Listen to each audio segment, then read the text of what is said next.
Alhamdulillah. Alhamdulillah nasta'inuhu wa nastaghfiruh wa na'udzu min syururi anfusina wa min sayyiati a'malina may yahdihillahu fala mudhillalah wa may yudlil fala hadiyalah. Asyhadu an la ilaha illallah wahdahu la syarikalah wa asyhadu anna Muhammadan abduhu wa rasuluh la nabiyya ba'da. Amma ba'du. Hadirin yang berbahagia, dalam surah Al-Ahzab ayat 21 Allah berfirman,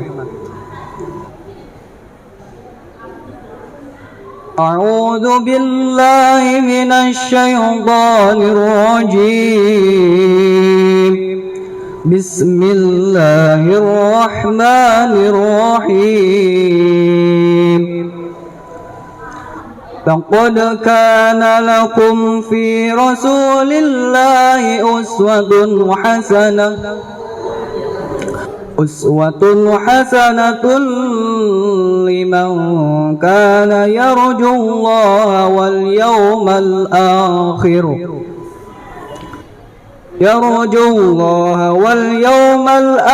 wa dzakarallaha katsiran. Sadaqallahul adzim. Artinya, sesungguhnya telah ada pada diri Rasulullah itu suri tauladan yang baik bagimu, yaitu bagi orang yang mengharap rahmat Allah dan kedatangan hari kiamat, dan dia banyak menyebut Allah. Dengan memperhatikan arti dan makna ayat-ayat tersebut, maka jelaslah bahwa peringatan Maulid Nabi Muhammad SAW ini juga merupakan kesempatan untuk mawas diri kita sampai di mana kesanggupan kita dalam mengikuti bimbingan suri tauladan yang telah diberikan oleh Nabi Muhammad SAW. Hadirin rahimakumullah, salat dapat menjadikan kita lebih baik. Salat dapat menjadikan hati kita tenang. Salat dapat menjadikan kita dekat dengan Allah Subhanahu wa taala, dan salat dapat menjauhkan kita dari segala dosa, kejerumusan dari liang neraka. Betul apa betul? Hadirin, cukup sekian yang saya sampaikan. Kurang dan kurangnya mohon dimaafkan. Bila ada sumur di ladang, boleh kita menumpang Nabi. Bila ada umur panjang, biarlah kita bertemu lagi. Ciri seorang muslim sejati yaitu orang yang mempunyai kejujuran. Orang yang jujur dimanapun tempatnya, dia akan selalu jujur. Orang yang jujur juga pasti akan tetap selamat dimanapun tempatnya. Karena ada sabda Nabi Muhammad SAW, Inna sidqa yahdi ilal birri, innal birra yahdi ilal jannah. Sesungguhnya orang yang jujur membimbing kita ke arah kebaikan, kebaikan membimbing ke arah surga. Jadi tentu orang yang jujur insya Allah akan Allah masukkan ke dalam surganya. Ada sebuah cerita, setelah Sayyidina Ali bin Abi Thalib wafat, maka khalifahannya diturunkan kepada seorang anaknya, yakni saudara Hasan. Dan karena Hasan merasa dirinya kurang mampu dalam memimpin umat Islam, maka dia meminta bantuan kepada saudari Muawiyah. Yang pada suatu ketika itu Muawiyah sedang melaksanakan haji ke Makkah. Di sana beliau memeriksa orang-orang yang mencintai Sayyidina Ali dan yang membenci dirinya. Begitu banyak orang diperiksa, menemukan satu orang perempuan tua. Lalu dia bertanya kepada perempuan itu, mengapa engkau mencintai Sayyidina Ali dan membenciku? Ucap Muawiyah. Lalu perempuan itu menjawab, lantas bila saya berkata jujur, apakah engkau ingin mengampuniku, wahai Tuan? Maaf, ucap perempuan. Lalu Muawiyah menjawab, tidak, karena saya seorang pemimpin. Jadi terserah saya bila mana saya akan mengampuni atau tidak, itu terserah saya. Karena saya seorang pemimpin, ucap Muawiyah dengan sangat sombongnya. Lalu maka si perempuan itu menjawab, maka daripada itu lantaskah saya ingin terus terang mengapa aku mencintai Sayyidina Ali dan membenci engkau? Katakanlah, kata Muawiyah. Lalu perempuan itu menjawab, aku demi Allah aku mencintai Sayyidina Ali. Mengapa engkau mencintai Sayyidina Ali? Karena Sayyidina Ali adalah orang yang tidak gila jabatan, tidak gila hormat, dan tidak mengumpulkan harta. Emang saya tidak seperti itu. Lalu perempuan itu menjawab, engkau suka terus berperang, engkau gila hormat, engkau gila mengumpulkan harta yang banyak, engkau suka merampas harta orang-orang. Lalu singkat cerita, begitu panjang cerita sampai dan akhirnya yang tadinya sangat mencengkram, yang sangat ketakutan, tetapi perempuan itu menjawab dengan sangat polos, sangat jujur. Lalu Muawiyah hatinya pun bergetar, sangat yang tadinya hatinya sangat sombong menjadi luluh. Jadi pelajaran yang kita dapat ambil dari pesan tadi itu, kita dimanapun tempatnya kita harus jujur, karena banyak orang pintar tapi tidak jujur, banyak orang yang menjadi pejabat tapi banyak yang koruptor. Jadi bangunlah bangsa ini menjadi orang-orang yang jujur, karena orang yang jujur insya Allah pintar. Pidato yang akan saya bawakan kali ini yaitu berjudul Nabiuna Muhammad dan Sayyidah Fatimah. Nabiuna Muhammad lahir pada tanggal 12 Rabiul Awal atau 29 Agustus 571 Masehi pada awal tahun Gajah. Beliau pernah berhijrah ke Makkah dan Madinah. Beliau berdakwah di sana. Pada suatu ketika, beliau sedang beribadah di depan Ka'bah. Di situ juga terdapat Abu Jahal, pamannya Nabi sendiri. Lalu apa? Abu Jahal sudah ada berniatan jahat untuk mencelakai Rasulullah. Lalu di salah suatu ketika ada sahabat Nabi yang melihatnya. Abu Jahal sudah menyiapkan kotoran unta yang sudah membusuk berapa lama dan bau. Lalu beliau meletakkannya di atas punggung Nabi Muhammad SAW. Lalu ketika itu sahabat Nabi beliau berlari ke arah rumah Siti Fatimah. Ya Fatimah, ya Fatimah, ya Fatimah, lihatlah ayahmu, lihatlah ayahmu. Lalu Siti Fatimah berlari menjumpai ayahnya, lalu mengusap kotoran tersebut di atas punggung ayahnya menggunakan tangan kanan, dan tangan kanan satunya mengusap air matanya sendiri. Lalu setelah Nabi Muhammad SAW, beliau berkata, ya Fatimah, la tabki, ya Fatimah, la tabki, ya Fatimah, la tabki, ya Fatimah, mengapa engkau bersedih? Wahai ayahku, mengapa orang kafir Quraisy itu begitu jahat kepada engkau ya ayahku? Nabi Muhammad menjawab, lihatlah nanti ayahku, kemenangan akan didapatkan olehku. Lalu ketika itu Siti Fatimah berhenti menangis. Seperti yang terdapat dalam hadis, ya qala Rasulullah sallallahu alaihi wasallam, syafaati dan dikabairi min ummati. Hadis hasan rawahu Ahmad. Para syafaatku adalah syafaat bagi pendosa besar dari umatku. Itulah kisah yang bisa saya samakan dalam pidato ini. Jadi hikmahnya yang bisa kita ambil dalam pidato kali ini yaitu kita harus berjuang, kita harus tidak mudah menyerah. Karena apa? Nabi Muhammad saja menuntun kita rela benar-benar rela mengorbankan segalanya bagi jalan kita untuk lurus. Jalan kita, umat Islam, tuntunan Allah Subhanahu wa taala untuk menuju surga. Ya. Segitu saja pidato yang bisa saya sampaikan. Syukran hadan ini, maafkan dikuli hatoyan, rajaan bakunai menafatan harap, menafatan jari tali. Amin. Wassalamualaikum warahmatullahi wabarakatuh. Pada kesempatan kali ini saya akan berpidato tentang Maulid Nabi Muhammad Sallallahu Alaihi Wasallam.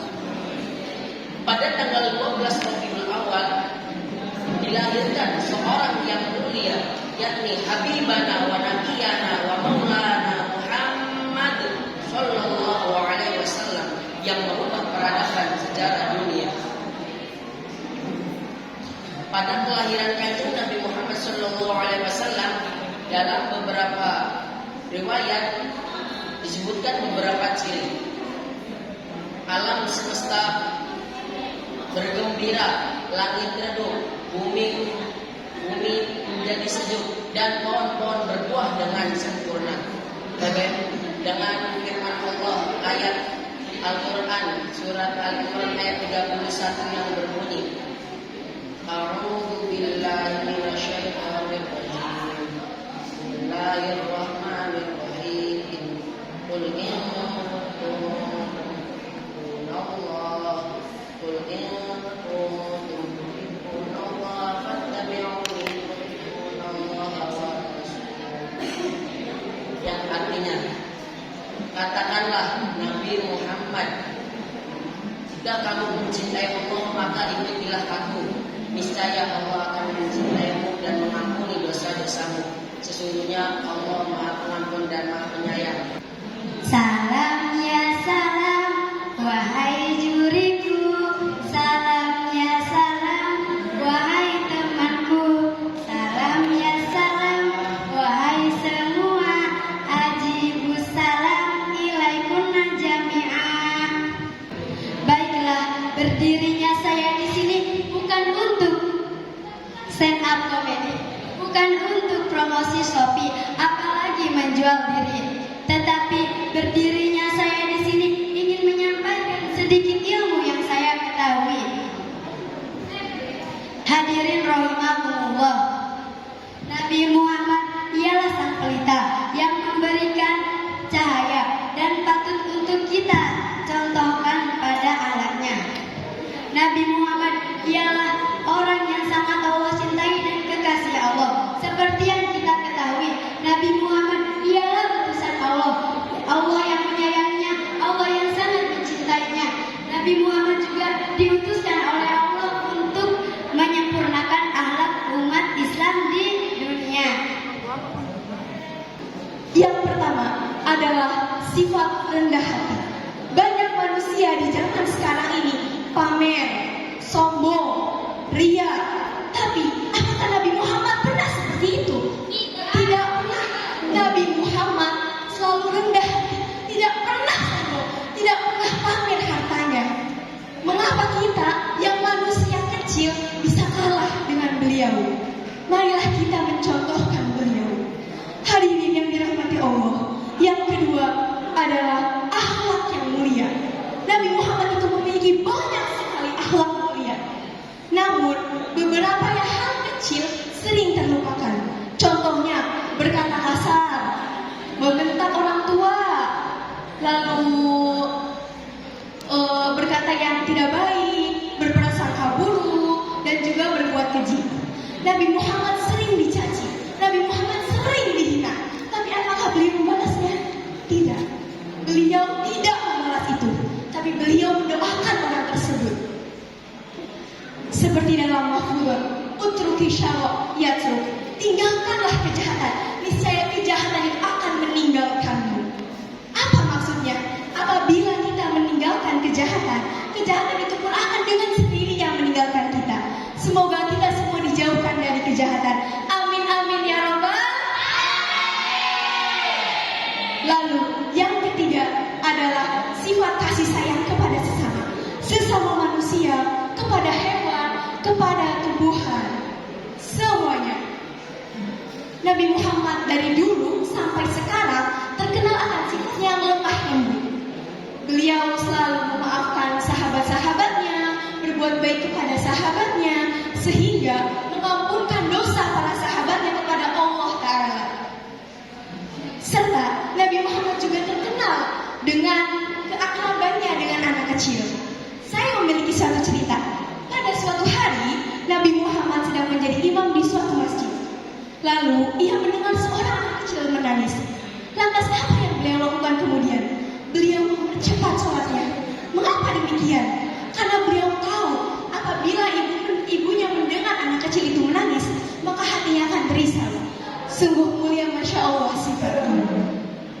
Lalu, yang terakhir adalah sifat lapang dada atau penyabar dan dermawan. Nabi Muhammad SAW terkenal akan sifatnya yang sangat menyabar. Beliau sangat lapang dada. Beliau dicaci, dihina, biasa saja. Kita apabila diberi ujian sedikit saja, maka akan mengeluh, maka akan stres, maka bisa jadi melukai diri sendiri atau self-harm. Dear ladies and gentlemen, it's not good for you all. You shouldn't that. Okay? There's so many negativities. And seperti dalam mahfudzah yang berbunyi, Asyabru yu'alinu ala kulli amalin. Kesabaran akan menolong setiap pekerjaan apabila dibarengi dengan doa dan usaha. Jadi, apabila kita memiliki hajat, kita juga harus berdoa, harus berusaha. Insya Allah, Allah akan menolong kita. Setuju? Dan Nabi Muhammad SAW juga, beliau itu sangat dermawan. Bahkan dalam masa krisisnya, beliau sempat untuk bersedekah. Beliau membagikan hartanya walaupun tidak seberapa. Seperti juga dalam mahfudzah, man sodakotan al-kulli amalin. Sodakoh tidak akan mengurangi harta, malah kebalikannya, sodakoh akan menambah harta kita. Sodakoh akan menambah semuanya, akan mempermudah urusan kita. Dalam surat Al-Fatihah ayat 1 Allah berfirman, A'udzu billahi minasyaitonir rajim. Bismillahirrahmanirrahim. Dengan menyebut nama Allah yang Maha Pengasih lagi Maha Penyayang. Bismillahirrahmanirrahim adalah lafaz yang sedikit namun mengandung arti yang luas dan makna yang sangat mendalam. Imam Asy-Syafi'i dalam kitab tafsirnya telah mengatakan bahwa semua makna Al-Quran terkumpul pada surat Al-Fatihah dan makna Al-Fatihah terkumpul dalam basmalah dan makna basmalah terkumpul pada huruf ba-nya. Sebagian ulama menambahkan dan makna ba terkumpul pada titiknya yang menunjukkan tunggal tidak berbilang. Ialah Allah yang Maha Esa, tiada bandingannya. Al-Qalam atau pena yang menuliskan segala sesuatu diawali dengan menulis bismillah. Al-Quran saja diawali dengan bismillah. Ahli surga jika ingin mengawali masuk surga dengan bismillah, maka jika ibu bapak serta teman-teman ingin melakukan kegiatan apapun awalilah dengan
saya ingin bertanya kepada kalian semua, apa sih tanda-tandanya orang yang cinta kepada Nabi Muhammad SAW?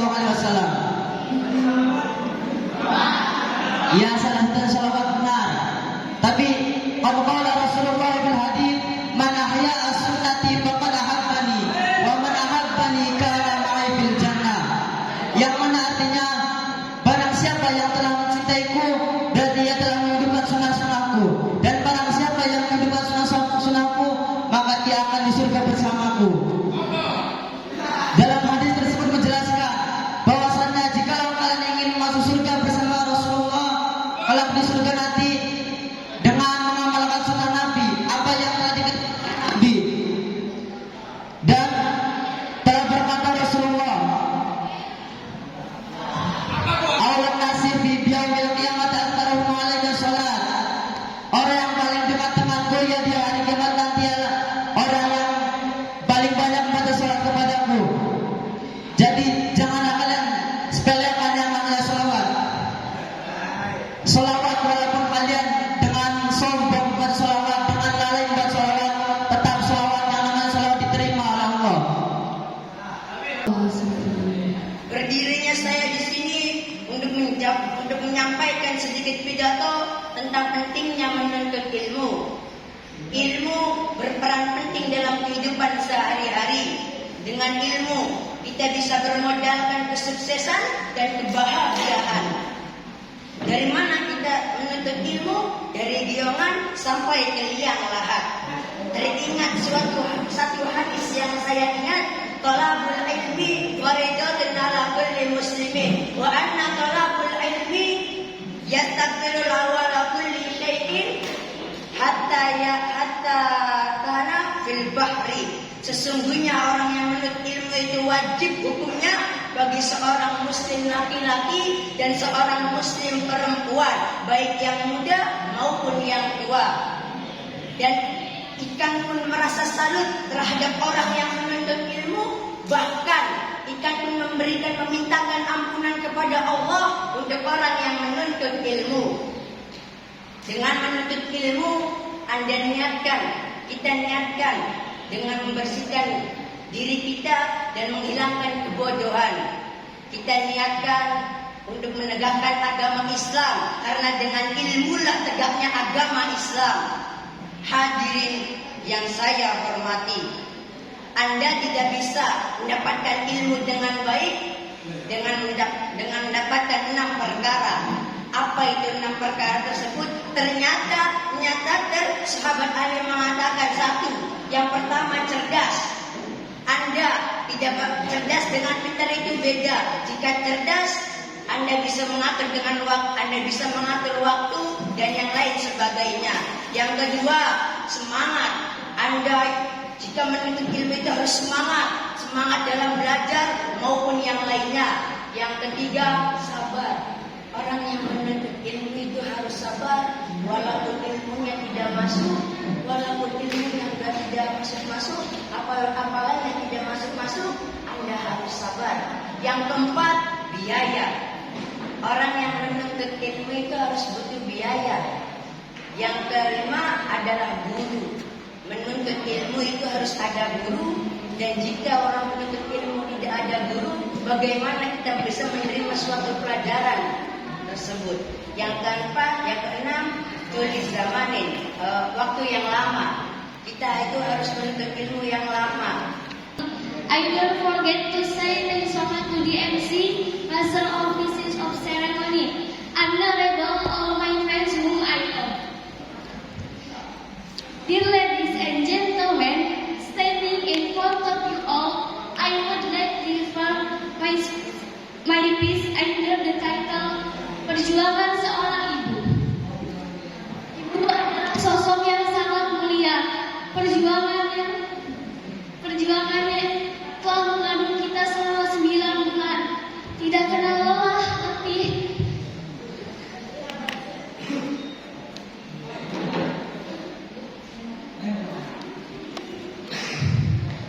Sampai sekarang dan kemudian melahirkan dengan perjuangan antara hidup dan mati. Dia tidak memikirkan yang banyak. Dia lebih memikirkan